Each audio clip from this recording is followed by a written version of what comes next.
વિદ્યાર્થી મિત્રો, ભાગીદારીમાં આજે આપણે આગળ વધીએ તો ઉદાહરણ નંબર 11 અને 12 આજે આ વિડીયોમાં આપણે જોઈશું. ઉદાહરણ નંબર 11માં જેનેટ, અક્ષરા, શારદા અને ત્રણેય સરખે હિસ્સે નફો વેચતા ભાગીદારો છે. તેમની મૂડી 3 લાખની છે. તેમની મૂડીનું પ્રમાણ 2:3:5 છે. પેઢી પર 6% દરે વ્યાજ ચૂકવવામાં આવે છે. ભાગીદાર અક્ષરાની મૂડીના વ્યાજ સહિત 45,400 રૂપિયા મળે છે. એટલે નફો અને વ્યાજ બંને ભેગું મળે છે. તો બાકીના બંને ભાગીદારોને વ્યાજ સહિત કેટલી રકમ મળશે તે જણાવો. મિત્રો, આમાં અક્ષરાનો નફો અને મૂડી બંને ભેગા આપેલા છે. તો આપણે એ બંનેને અલગ કરશું તો બાકીના જે ભાગીદારો છે એનો નફો મળી જશે. તો સૌથી પહેલાં તો આપણે મૂડીના પ્રમાણ મુજબ દરેકની મૂડી જે 3 લાખ છે ટોટલ એને વેચી નાખીએ. તો 2:3:5ના પ્રમાણમાં વેચીએ તો 2 ને 3 5 માં 10 એટલે 2/10 3 લાખે ભાગો. બરાબર છે, એટલે 3000 આવે. તો 3000 દુ 60,000, 3000 તેરી 9000 અને 3 50,000 15,000 એટલે 1,50,000 એક મિનિટ ચલાવી નાખો. એટલે આના 60,000, 90,000, 1,50,000 એ તમને વેચતા આવડે જ છે. બરાબર છે. 2 દશાંશ ગુણ્યા 3 લાખ, 3 દશાંશ ગુણ્યા 3 લાખ અને 5 દશાંશ ગુણ્યા 3 લાખ એટલે 1.5 લાખ આવશે. બરાબર છે. ત્રણેયને મૂડીના પ્રમાણમાં આપણે વેચી નાખી મૂડી. હવે મૂડી પર વ્યાજ 6% લીખે છે. તો આપણે વ્યાજ લખીએ. આની મૂડી 60,000 છે તો 6% લેખે 3600 રૂપિયા વ્યાજ થાય. I બરાબર PR/100 સૂત્ર પ્રમાણે ગણીએ. P એટલે મુદ્દલ, R એટલે રેટ અને છેદના 100. તમે કેલ્ક્યુલેટરથી પણ ગણી શકો છો. આ ગણતરી મેં તમને એમને બતાવી છે. તો 60,000 ગુણ્યા 6 છેદમાં 100 બરાબર 3600 જેનેટનું વ્યાજ થાય. અક્ષરાની મૂડી છે 90,000 ગુણ્યા 6 છેદમાં 100 તો 5400 રૂપિયા અક્ષરાનું વ્યાજ થાય. શારદાની મૂડી છે 1.5 લાખ, 1,50,000 ગુણ્યા 6 છેદમાં 100 એટલે 9,000 રૂપિયા શારદાનું વ્યાજ થાય. હવે મિત્રો, નફાની આપણે ગણતરી કરવી છે. તો આપણને અક્ષરાનો નફો અને બે ભેગું આપી દીધું છે વ્યાજ. તો અક્ષરનું વ્યાજ તો આપણને ખબર પડી ગઈ 5400 રૂપિયા છે ગણ્યું છે. તો 45,400 માંથી 5400 બાદ કરી તો બાકીનો એનો નફો હોય. તો 45,400 માંથી 5400 બાદ કરો વ્યાજનો તો 40,000 નફો કહેવાય. આ બંનેનું ટોટલ મારો તો 45,400 થશે. બરાબર છે. એટલે 40,000 જો અક્ષરનો નફો હોય, બાકીના બંને જણનો 40,000 જોઈએ. કારણ કે નફા નુકસાનનું પ્રમાણ દાખલામાં આપ્યું નથી. એટલે ભાગીદારના નિયમ મુજબ જ્યારે પણ દાખલામાં નફા નુકસાનનું પ્રમાણ ન આપેલું હોય તો હંમેશા સરખે ભાગે 1:1:1ના પ્રમાણમાં નફો વેચવાનો. બરાબર છે. તો ટોટલ 1,20,000 નફો થયો હોય એટલે આ 40,000નો હોય તો આને પણ 40,000 મળે, આને પણ 40,000 મળે મિત્રો. એટલે જેનેટને મળશે 40,000 ને 3600 43,600. અક્ષરાના તો આપી દીધેલા છે 45,400. ત્યારે શારદાને મળશે 40 ને 9 49,000. બરાબર છે. તો મિત્રો, આ રીતે એ બંને ભાગીદારોની રકમ મળશે. રકમની ગણતરી તમને કરી આપેલી છે. કેલ્ક્યુલેટર ઉપરથી પણ તમે કરી શકો છો. અને નફો કેવી રીતે શોધ્યો આપણે? અક્ષરના ભાગમાંથી એનો વ્યાજ બાદ કરી એટલે બાકી નફો આવ્યો 400 રૂપિયા. તો બાકી 40,000 તો બાકીના બંનેને પણ 40,000 મળ્યા હોય. બરાબર છે મિત્રો. હવે છે ઉદાહરણ નંબર 12. ઉદાહરણ નંબર 12 ની અંદર એમ કીધું છે કે તમે નફા નુકસાન ફાળવણી ખાતું અને ભાગીદારીના મૂડી ખાતા બનાવો. તો નફા નુકસાન ફાળવણી ખાતું એક જાતનું નફા નુકસાન ખાતાનો ભાગ છે. આપણે જોયું છે. નફા નુકસાન ફાળવણી ખાતાની અંદર પાન નંબર 8 ઉપર તમને આપેલું છે એનું માળખું આખું મેં પણ તમને દર્શાવેલું પણ છે. બરાબર છે. તો નફા નુકસાન ફાળવણી ખાતાની અંદર જે નફા નુકસાન ખાતાનો ચોખ્ખો નફો આપેલો હોય તો જમા બાજુ અને ખોટ આપેલી તો ઉધાર બાજુ આવે. બાકી મૂડી પર વ્યાજ, ઉપાડ પર વ્યાજ, પગાર અને કમિશન એ નફા નુકસાન ફાળવણી ખાતામાં આવે છે. અને ભાગીદારના મૂડી ખાતામાં બાકી આગળ આવ્યા મૂડીઓ અને મૂડીને લગતી જે વિગત છે એ બધી મૂડી ખાતામાં આવે છે. કહેવાનો મતલબ કે આ બાજુ જમા બાજુ જે રકમ આવી આ ઉધાર બાજુ આવે, એ ઉધાર બાજુ જે રકમ આવી એ જમા બાજુ આવે. બરાબર છે. આપણે અગાઉ જોઈ ગયા છીએ નફા નુકસાન ફાળવણી ખાતું એટલે કે નફા નુકસાનનો નફો શોધાઈ ગયા પછી ભાગીદારોને કુલ કેટલો નફો ફાળે આવશે એ ગણતરી દર્શાવતું પત્રક એટલે નફા નુકસાન ફાળવણી પત્રક. બરાબર છે. એ ભાગીદારો નફો જે ફાળવણી આવી 12,390 એ આપણે એને મૂડી ખાતે જમા કરશું. બરાબર છે. એટલે નફા નુકસાન ફાળવણી ખાતું એ નફો શોધ્યા પછી ભાગીદારીને કેટલો નફો ફાળવવામાં આવશે અને એને ભારે કેટલો ફાળો આવશે તે દર્શાવતું પત્રક. તો આપણે મિત્રો જોઈએ તો આની અંદર આપણને સાદા અને જમના એક પેઢીના ભાગીદારો છે. 1,416 તેઓની મૂડી 30,000 ને 40,000 ક્રમે છે. તો મૂડી આપણે એની લખી નાખી તો બાકી આગળ લાવ્યા મૂડી ખાતામાં 30,000 ને 40,000 બાકી આગળ લાવ્યા. પછી 1,416 તેઓને મૂડી ઉપર વ્યાજ છે એ 10% આપવાનું છે. એ પછી જોઈ લઈએ. તેઓની મૂડી અનુક્રમે 30-40 છે. પછી વર્ષ દરમિયાન શારદાએ 1,416 રોજ 6,000નો તથા જમના 1,17 રોજ 8,000નો ઉપાડ કર્યો.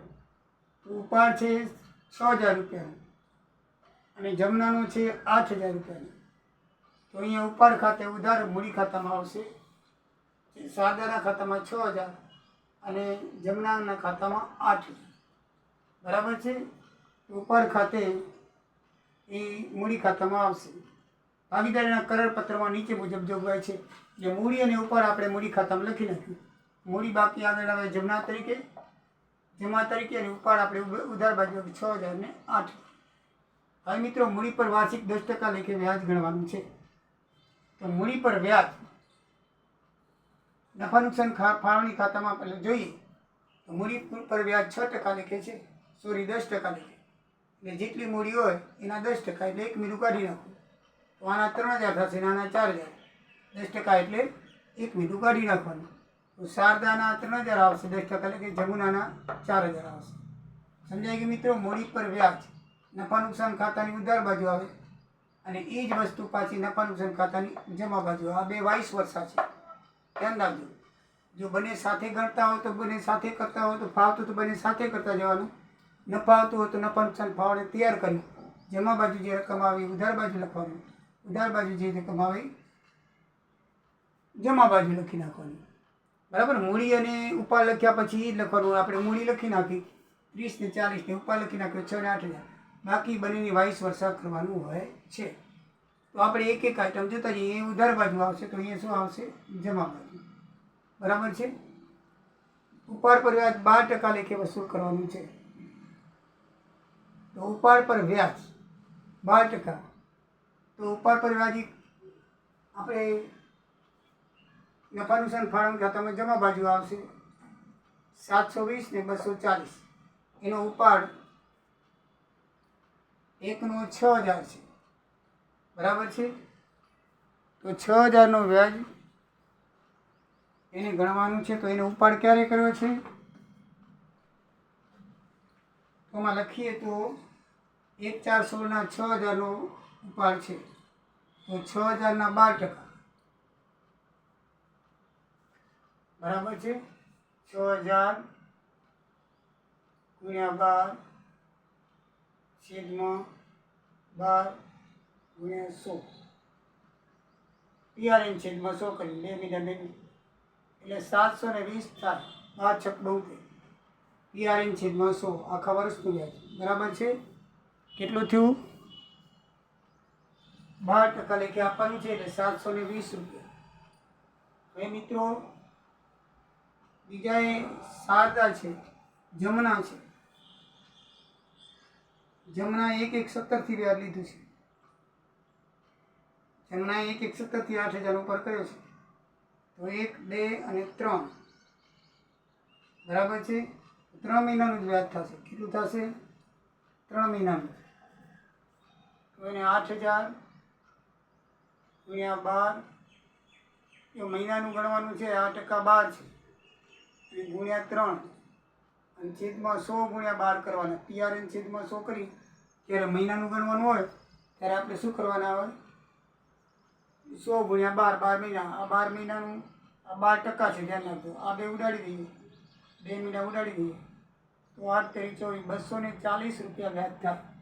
આનું 3 મહિનાનું લખવાનું છે, કારણ કે જે તારીખે ઉપાડે તે તારીખે શરૂ થાય. એટલે જમનાનું 240 રૂપિયા વ્યાજ આવશે. સાદાનું 720, જમનાનું 240, ટોટલ 960 રૂપિયા વ્યાજ થશે. બરાબર છે મિત્રો? હવે તમે એ જ આઈટમ મૂડી ખાતાની જમા બાજુ લખી નાખો. એ જમા બાજુ છે તો ઉધાર બાજુ, બરાબર છે? જમા બાજુ છે તો ઉધાર બાજુ. આ જે રકમ છે જમા બાજુ, એ જ રકમ ઉપાડ વ્યાજ 720 કે 240 ઉધાર બાજુ મૂડી ખાતામાં લખી નાખો. બરાબર છે? પછી નીચે લખી છે કે સાદાની પેઢીમાં સક્રિય કામગીરી કરવા બદલ માસિક 500 રૂપિયા આપવામાં આવે છે. તો સાદાનો પગાર માસિક 500 ગુણ્યા 12, 50, 60 તો 6000 રૂપિયા. અને જમનાને વાર્ષિક 3000 કમિશન છે, તો કમિશન ખાતે 3000 જમનાનું લખી નાખવાનું. નફા નુકસાન ફાળવણી ખાતાની ઉધાર બાજુ. બરાબર છે? તો એ પેઢીનો ખર્ચ છે એટલે ઉધાર બાજુ આવશે. તો આ જે ઉધાર બાજુ આવે તો એના મૂડી ખાતામાં જમા બાજુ આવશે, કારણ કે એની આવક છે. તો 6000 અને 3000, તો 6000 અને 3000. પગાર ખાતે સાદામાં 6000, કમિશન ખાતે 3000 થશે. 6000 ને 3000. બરાબર મિત્રો? તો બસ આટલી જ આઈટમ છે ને 3 સૂચના હતી. 3 સૂચના પ્રમાણે આપણે કરી નાખ્યું. બરાબર? હવે આગળ લખવાનું છે. સાદા 1/10/16 રોજ પેઢીને 6000ની લોન આપી. ભાગીદારી કરાર પત્રમાં લોનના વ્યાજ ઉપર કોઈ ઉલ્લેખ નથી. લોન પર 10%ની માંગણી એ સારદા કરે છે. પણ જો ભાગીદારી કરાર પત્રની અંદર જો કોઈ ઉલ્લેખ ના હોય તો આપણે મૂડી પર વ્યાજ 6%થી વધારે આપી શકતા નથી. બરાબર છે?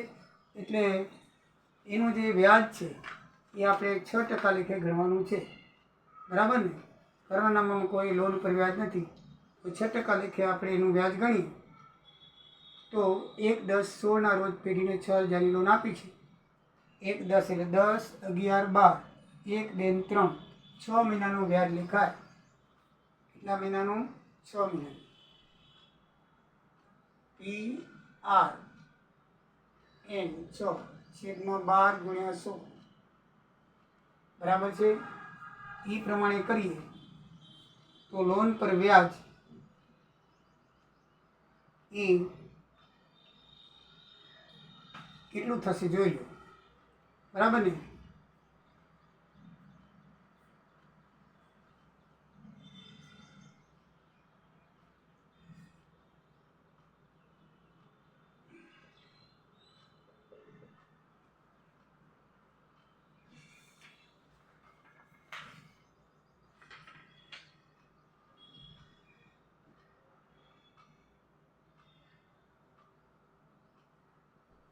જે વ્યાજ છે 180 રૂપિયા એ નફા નુકસાન ખાતાની ઉધાર બાજુ તેમજ પાકા સળિયામાં મૂડી અને દેવા બાજુ દર્શાવવામાં આવશે. આ 180 રૂપિયાની ગણતરી નફા નુકસાન ખાતામાં આપણે બનાવ્યું નથી, અને બનાવવાનું નથી. જો બનાવવાનું હોત તો 180 રૂપિયા એમાં આવત. તો આ તો નફા નુકસાન ફાળવણી ખાતું છે, પણ તમને યાદ રહે એટલા માટે મેં તમને ગણી આપી. એ નફા નુકસાન ખાતાની કઈ બાજુ આવશે? ઉધાર. અને પાકા સળિયા મૂડી અને દેવા બાજુ મૂડીમાં ઉમેરાશે. બરાબર છે? તો આ મૂડી પર વ્યાજ આવશે નહીં. પછી સાદાની લોનનું વ્યાજ ગણ્યા પછીનો નફો 39,820 છે. તો નફો નુકસાન ખાતે ચોખ્ખો નફો આપણે 39,820 લઈ આવ્યા કીધું. તો નફા નુકસાન ખાતામાં ઉપાડ અને મૂડી પર વ્યાજ આ બે જ વસ્તુ આવે, અને એને કમિશન અને પગાર હોય તો ભાગીદારોને લગતી વિગત આવે. બરાબર છે? તો એ આપણે લઈ લીધી. ઉપાડ પર વ્યાજ જમા બાજુ આવે, અને ઉધાર બાજુ જે કમિશન હોય પગાર હોય એ આવે. મૂડી ખાતામાં બાકી આગળ લઈ ગયા એ લખી નાખવાની, દાખલામાં આપેલી હોય જમા બાજુ, અને ઉપાડ હોય કે આવશે ઉધાર બાજુ, કારણ કે એટલે એ મૂડીમાંથી ઓછા થશે. પછી બાકીની એન્ટ્રી વાઇસ વર્ષા કરી નાખવાની. તમારો જવાબ આવી જશે. આમાં 24,780 ખૂટે છે, એટલે સરખા ભાગે વહેંચણી કરવાની છે. બરાબર છે. 12,390 12,390 આ દાખલામાં પણ વેચણી પ્રમાણ આપેલું નથી, એટલે આપણે સરખા ભાગ વેચી લેવાનું.